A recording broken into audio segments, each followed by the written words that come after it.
Perfect. All right. So can you guys see my screen? Yes. Okay, awesome.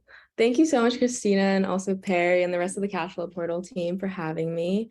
Not just for this presentation, but also Cashflow Portal is what I'm using for my first deal. So it's been really nice and a really incredible software as well. But yeah, I'll get started.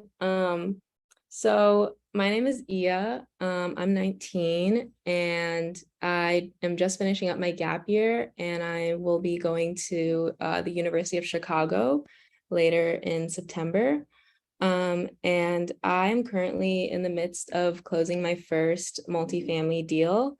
It's my first co-GP deal. So I thought I would talk a little bit about how I'm using real estate investing and why I even like real estate to achieve financial freedom, hopefully by age 21. Okay, so Did you turn the pages, Trace? okay. I'm really lucky because I am a second generation immigrant, and so I was able to grow up with I was able to grow up with food on the table and a steady education. But both my parents were first generation immigrants, and for me and my sisters, we've always been taught that it's very important to know our roots. And so both of my parents immigrated to the US when they were around 7 or 8, lived in super tiny apartments, worked in factories for a little bit, and just studied really hard to provide for their family and get a good education. And so for me, I've always had a lot of gratitude, and I've always known that my family is very entrepreneurial. And so finance and entrepreneurship was always a very big topic at the dinner table for me and my sisters. And so when I was around 12 or 13, my dad actually gifted my sisters and I a copy of Robert Kiyosaki's Rich Dad, Poor Dad.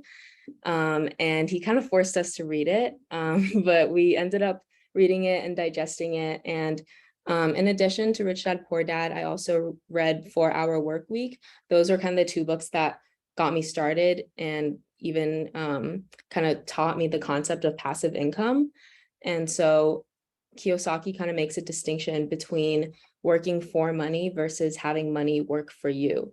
And so kind of where I saw that manifest in real life for me first was when I got a waitressing job a few summers ago. And from waitressing, I learned 2 main things.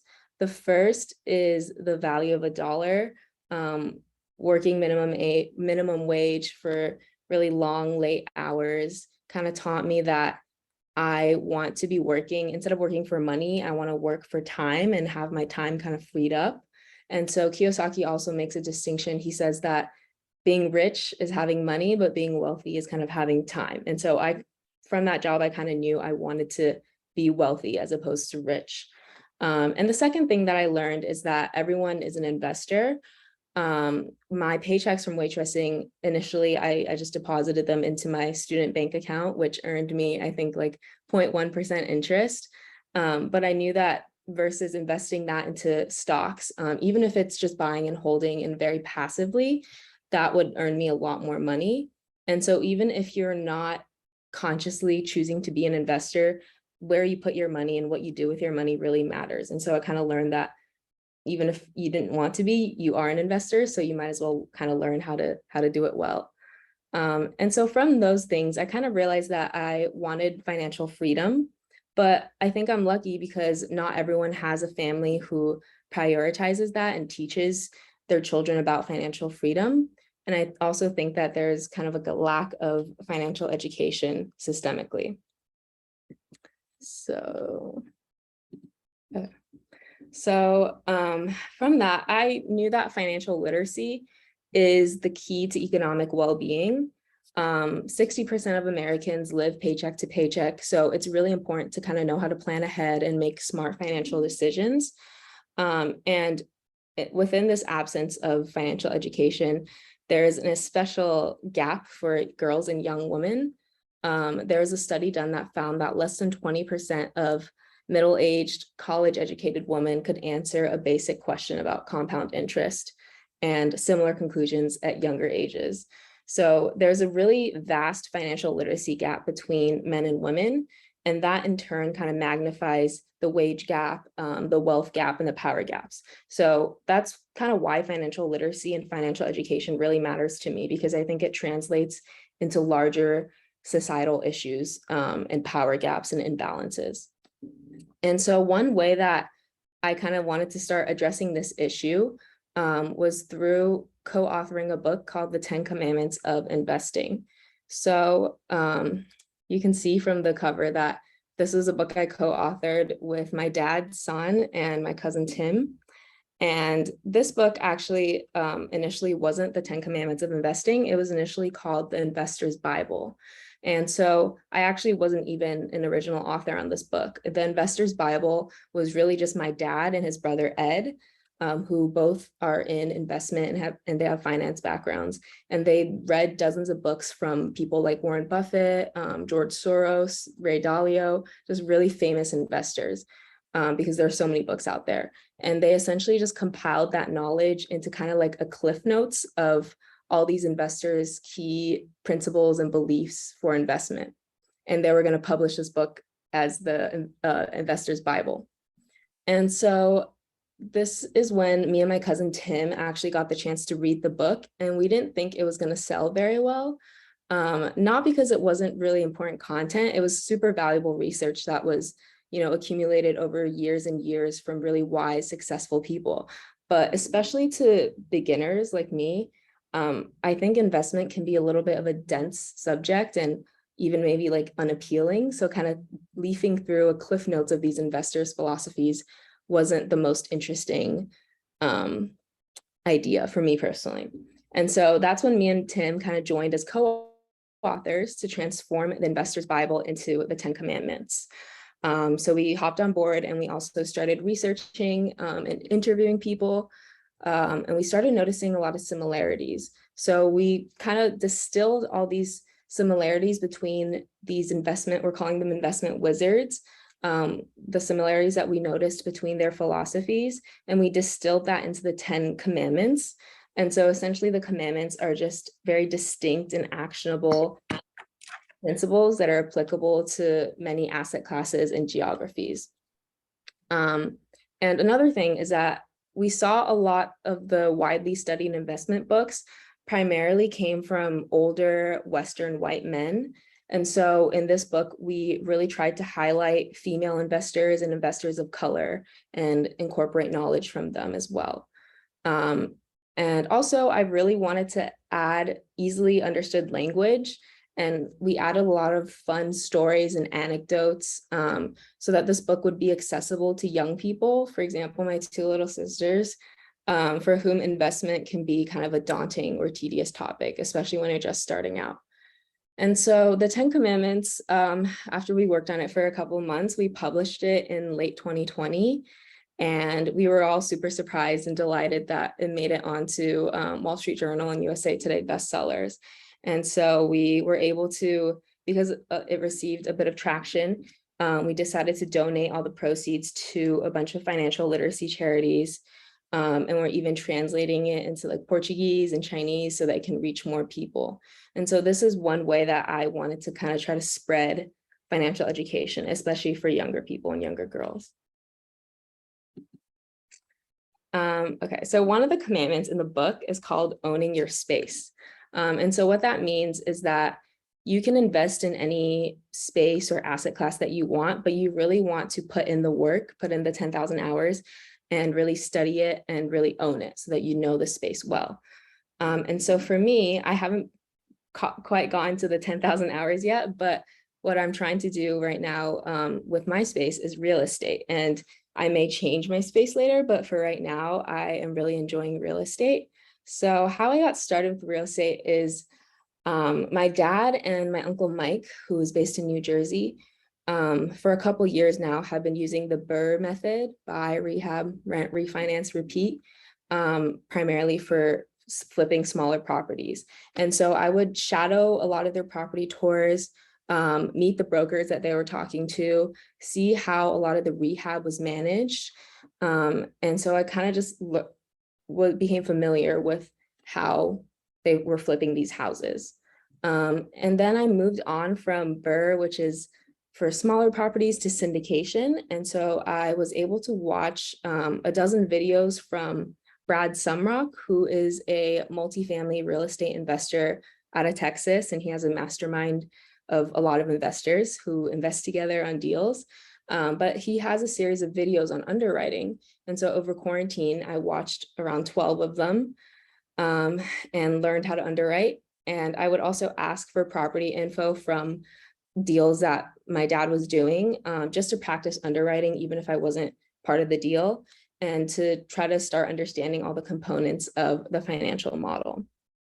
And so I graduated high school last year, and since then I've been on a gap year. So during my gap year, my free time kind of gave me a chance to commit fully to real estate.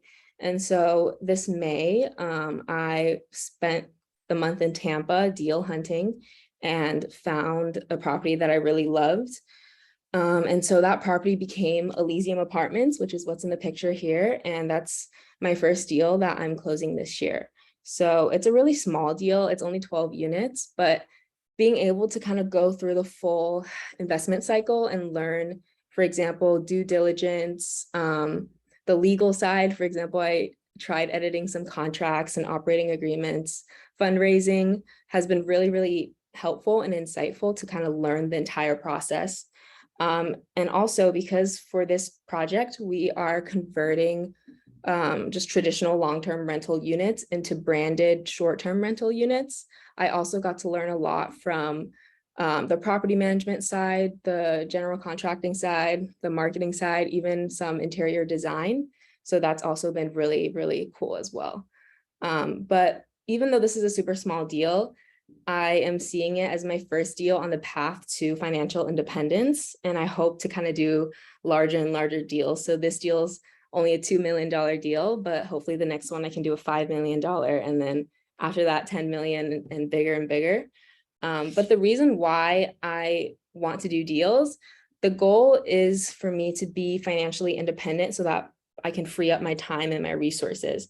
Because passive income from real estate would kind of give me the freedom to explore different careers and passions without the constant pressure of I have to go into a certain job so that I can just make my rent and survive.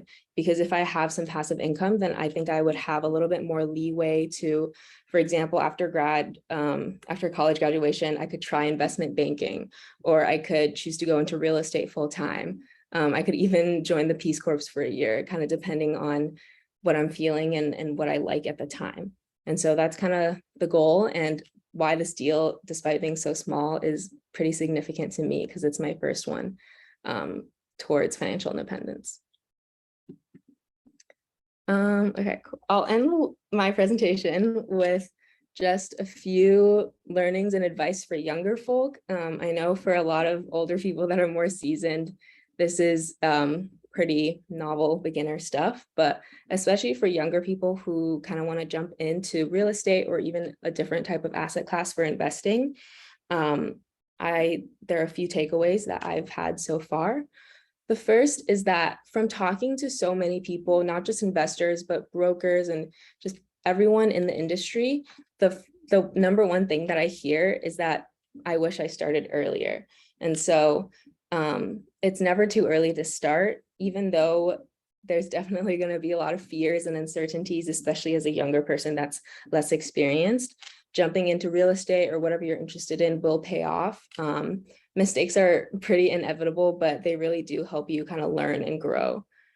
The second thing is that even as a much less experienced person with not a lot of money as a college student, you can still find a way to value add and build relationships with older, more successful people in the industry. One example is on the current deal. As a 19-year-old, I didn't really have a lot of money to put in, but because I was able to kind of find the deal and underwrite it with the help of my team and kind of take initiative to lead and manage a lot of the deal, it helped me justify a co-GP spot. You don't need a lot of money to start. You can kind of use your own strengths depending on what you think you're good at to break into real estate. For example, if you're really good at selling and connecting with people, you could help fundraise and close the deal with little to no money of your own. And then once that deal closes, you are generating a little bit of wealth for the next deal. So one thing that I try to do as a young person and someone new to real estate is to connect to other people with the intention of adding value, even if that doesn't mean money or experience. And the last thing, pretty cliche, but the learning really does never end. Even for a lot of the older, super experienced people that I've met, I know that they're also always learning, and the market's of course always changing. And so it's a lot of knowledge to be gathered, but at least you know you're not the only person still learning. So yeah, thank you.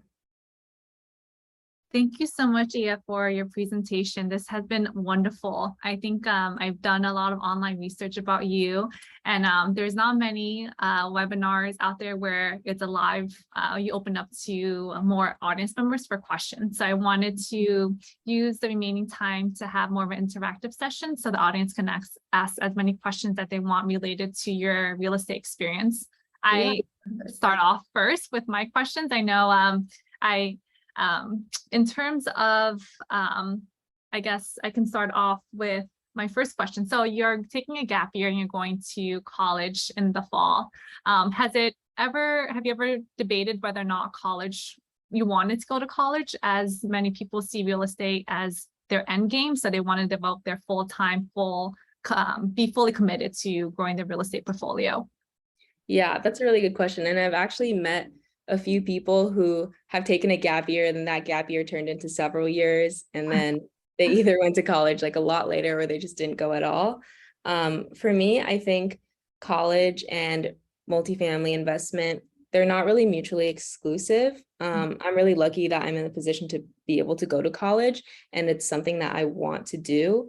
I think in terms of real estate, obviously you'll meet a lot of friends and do some networking. But because I've never had any formal like business education or economic education, I think that would really help supplement my real estate knowledge.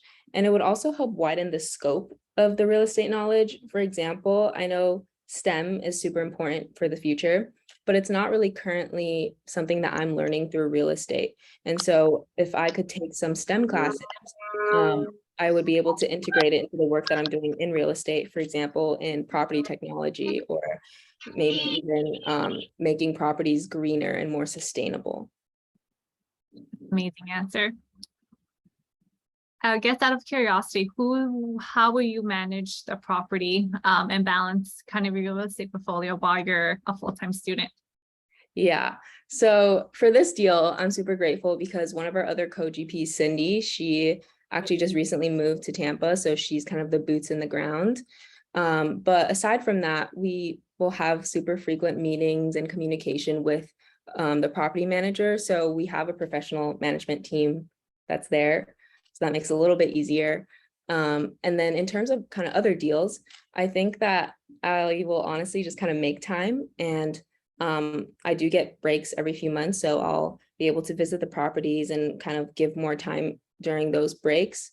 And something else that I might also consider if I do get really, really busy is I could also consider LPing on a deal so that it's a lot more passive. But for this deal, I feel pretty okay with managing both. It's amazing. Thank you. Does the audience have any other questions, or I have a lot more questions about the deal and your process and your relationship with your parents and how they helped you along the way. So I will open it up to the audience before I ask additional questions.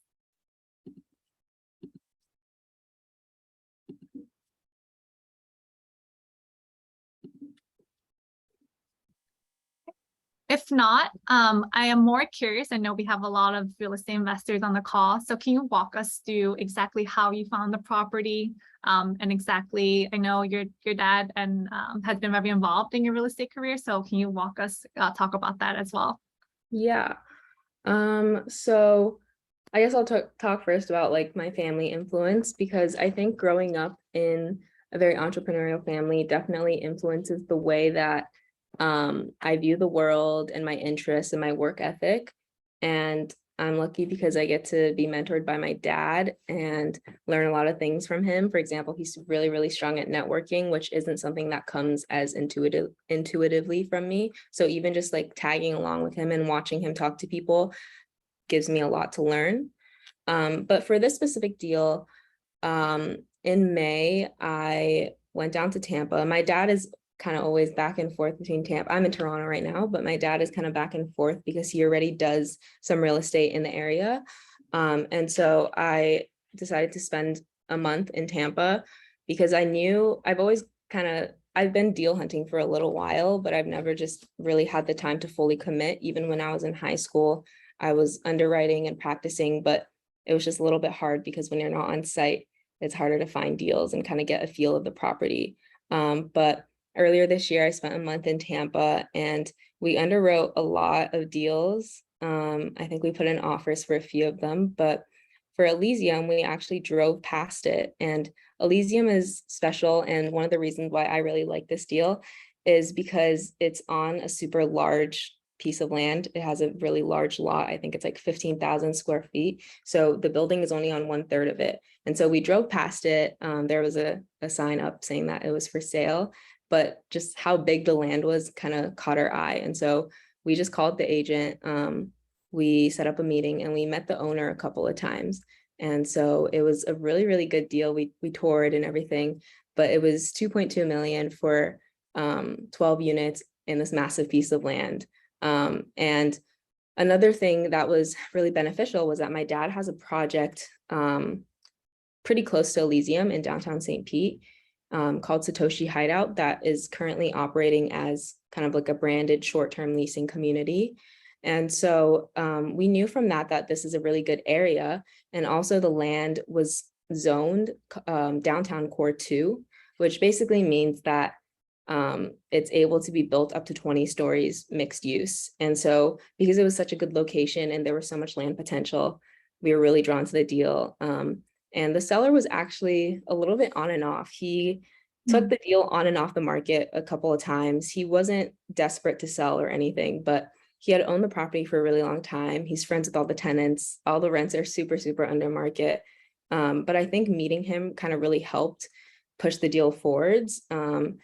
We were able to connect with him. For example, his daughter also went to the University of Chicago, so I was able to kind of connect with him in that regard. But yeah, we talked to him and then we ended up signing for the deal. So that's kind of how we found the deal. That was in May. And then since then, I haven't been in Tampa the whole time, but I actually just came back from Tampa. But since then, we've been kind of going through the due diligence cycle, doing a lot of legal stuff. And then right now we are finishing up fundraising on Cashflow Portal. But yeah, that's kind of where we're at with the deal right now. In terms of capital raising, I know that for many sponsors, and the climate now, it's been harder to capital raise. For someone who's new, did you experience a lot of hesitation? Did you also the similar challenges in fundraising for this deal? Yeah, definitely. I think there are kind of two parts to that. The first is that, as you said, the climate is a little bit different right now.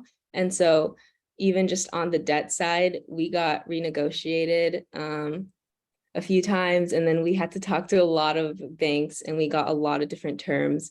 But the banks were also, the second part is that the banks were also a little bit more cautious about our property because our property is not, instead of just renovating it and renting it out long-term, which is kind of the traditional model, we wanted to convert them into short-term leasing. We're calling it flexible leasing, but that model is kind of, it's a little bit more lax and it's more for example, nurses. There's a lot of hospitals in the area. So a lot of nurses are looking for furnished rentals, but they don't want to sign a year-long lease. Something like that's month to month might work better for them. So we're kind of targeting that demographic. We're also targeting digital nomads who also don't want to sign a traditional lease, as well as because we're branding this property and we're going to be adding a theme to it. It's also going to be kind of more of a novelty experience on Airbnb, for example, for tourists. So because of that, and it wasn't as traditional of a financial model, a lot of the banks were super cautious as well.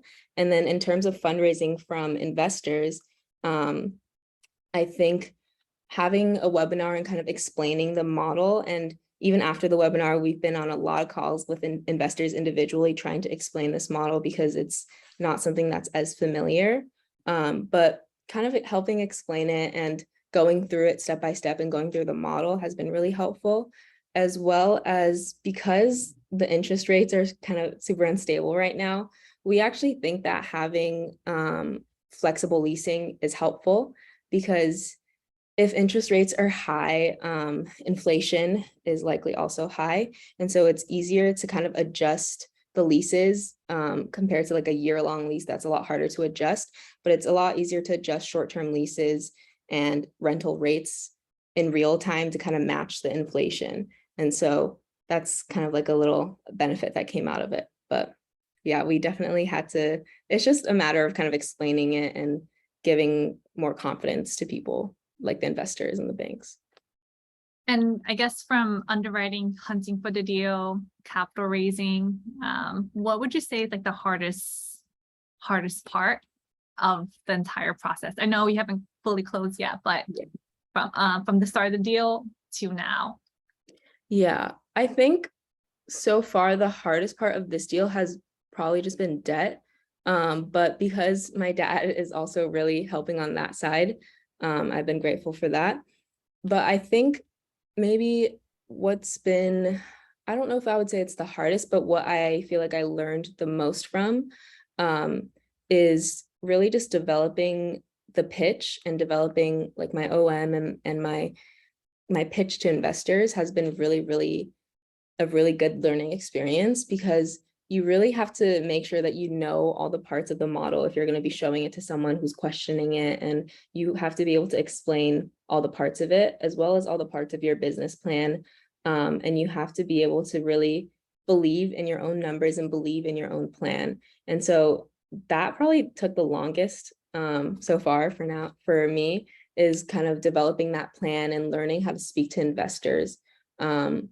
And I remember like when we first started speaking to investors, most of the time someone would be on the call with me, either like another GP or my dad, who's also a GP. But when the first time that I had a call where it was by myself, I was really scared because it was just me and then a super seasoned, successful investor kind of shooting questions my way. But by that time, because I had kind of known the deck so well and been through it so many times, I was able to answer most of the questions and explain most of it and really believe in it myself, which I think is also super important. So that felt pretty rewarding, even though it was kind of scary at first, but yeah. Yeah, I think talking to investors at times also makes me super nervous, just because there's like, they go into your financial model and they pick the nitty gritty of like, how would you arrive at this cap rate or reversion cap rate, right? Yeah, exactly. And then I guess, did you fundraise from your high school friends too? Like, what are your friends saying? Like, they're probably out enjoying the movie theaters and you're here syndicating deals. Like how do they know you're syndicating? Yeah, so all my close friends know about this deal. I haven't had anyone from my high school, or I guess my high school friends are now in college because I took a gap year, but they haven't invested just because the minimum is 25K, which I think is very small to most investors, but for people my age, that's a lot of money. But they're all super supportive of it. And I know a lot of my friends, most of them aren't in like the business or econ track at school, but I know for a lot of them, investment is something that they're really interested in because of passive income, and kind of the stability that it would provide after graduation. So I've also had a lot of discussions with them, not just about real estate investing, but just about investing and stocks in general.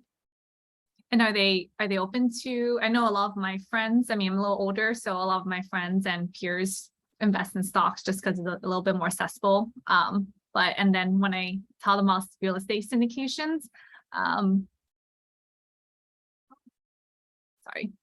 when I talk to them about real estate syndications, they're a little hesitant just because the education, they haven't really learned about syndications or what it means to invest privately. Like, have you encountered that as well? Like lots of people who are skeptical or think that real estate syndication isn't a real thing? I think I've, at least from people my age or like younger people, speaking about real estate, they're all really interested in it. And my friends are, they know a lot of the details because they'll ask me about it. Mhm. But I think it's less skepticism from them, but more kind of like fright and nervousness, because it is, if you think about it, like a large chunk of money, and people are entrusting you with their money, and you really do have to execute this whole plan. So it can be a little bit daunting. Um, but I think that something that is might be helpful for younger people is that I started learning about real estate while I was in high school, and I never took like an econ class or anything like that. So there are like a lot of resources available online, and you can definitely start learning even without like a formal education. And I think that the more you learn about it, the less scary it is, because you kind of know all the parts of it and nothing's really left up to, nothing's like really in the dark. So you are more familiar with all components of it. Exactly. Yeah, I completely agree. I guess my last question before I open it up to the larger group, it amazes me that your dad has taken you under your wings, under his wings, and you have two younger sisters. So do they plan on also kind of getting into the real estate game, or they look up to you as their role model? So I think because I'm the oldest sister and I started earlier, I was also always a little bit more interested in like business and investing. I think my two little sisters, they're definitely interested in passive income. And so I think because they're interested in passive income, I think they'll naturally drift to, it might not be real estate, but I think it will be real estate as kind of like a stable source of passive income. Um, and it's kind of just a really good cushion to have, especially after college and when they have to start becoming a lot more financially independent and start managing their finances. I think they'll hopefully start to drift towards real estate. And um, one of my goals is also to kind of go through the full cycle and hopefully set like a good example, and maybe they'll start learning next. It goes back to one of your lessons or your advice to younger folks, and it's never too late to, or it's never too early to start. Yeah. Yeah. Um, yeah, I hear that often too, because I just recently started to get interested in real estate, although my dad has been investing in properties, but never thought that I myself would be even, interacting with syndicators or interested in apartment complexes. Yeah. Does anyone else from the audience have any questions for Ia? This has been amazing. Can't believe that, you're not having even gone to college yet and you're syndicating this big deal. So congratulations to you. Thank you.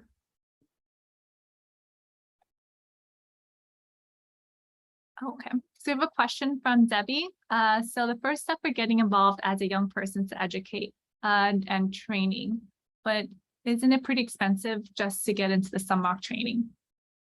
Yeah, it definitely is. And I actually, so the reason why I had access to the Sunrock training modules is because my dad joined and he kind of added me on as his partner. I was 17, so I actually technically wasn't allowed to join, but they gave me like special permission because I asked. But I definitely think that not everyone has access to pay for that kind of resource. I do think that one thing I've learned about Sunrock is and other masterminds of that kind is that um, for younger people, I don't think it's as necessary. I mean, if you have the capital, of course, like it's a great resource. But I think for a lot of people that are older, for example, my dad, he's older, but he when he first started multifamily, because he hadn't been in it for too long, he didn't know like too many people, or he wasn't as familiar with it. And so for someone like him, he was essentially buying like time and for someone to teach it to him quickly. And then that enabled him to close deals, and it kind of surpassed the cost of joining the program because he was able to close so many deals through that program. But for people like me, I'm not in Sunrock anymore. But for people like me, I think there are a lot of online resources, and also just I think networking is one thing that you do have to do to break into the industry. It really is about knowing a lot of people. That's one thing that I learned is if you don't know a lot of brokers and they're not going to be calling you about deals, and you don't know a lot of contacts at the bank who are willing to give you quotes, and you don't know a lot of people in insurance, it's really, really hard to get a deal done, at least with good terms. And so I think to break into the industry, you have to know people, or you have to start to get to know people. And so for me, of course, I'm lucky because my dad is a network.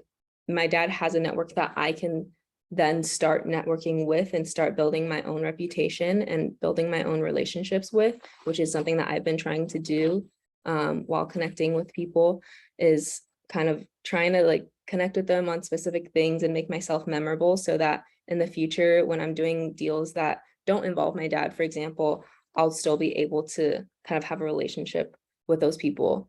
And hopefully I'll be able to value add for them, and they'll be able to help me as well.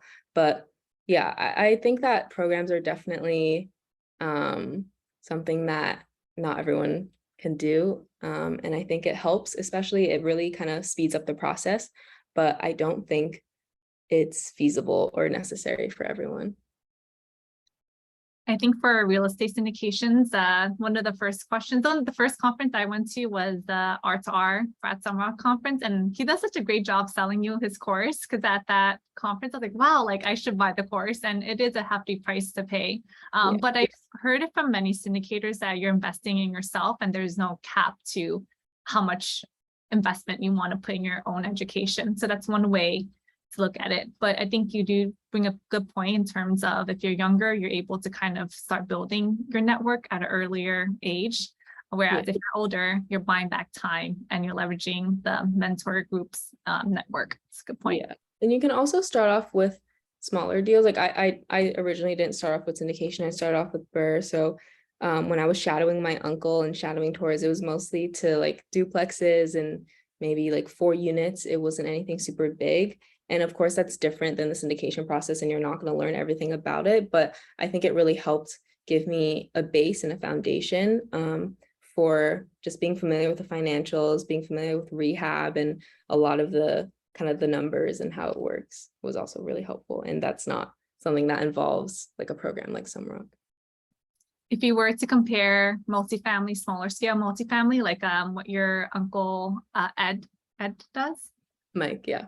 Mike, and what your dad Sen does, syndications, what would you say is, how would you compare? I guess you probably can't compare apples to oranges, right? But if you could, how would you kind of compare them?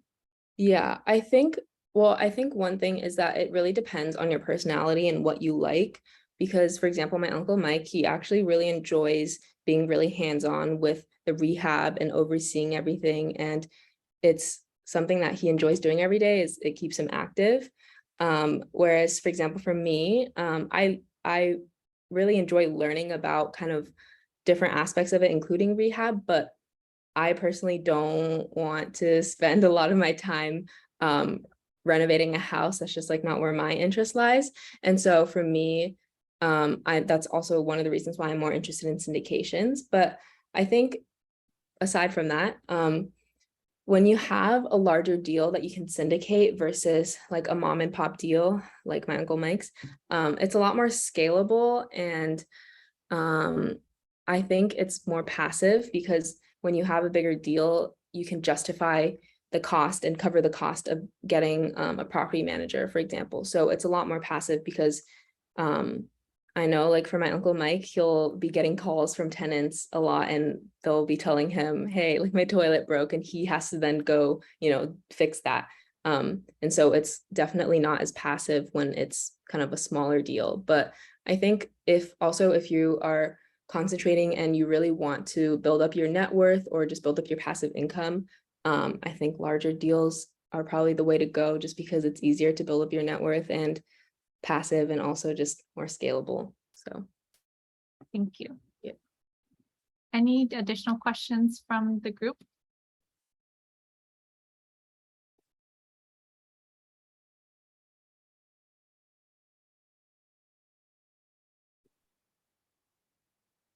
If not, Ia, thank you so much for giving us a live interactive session.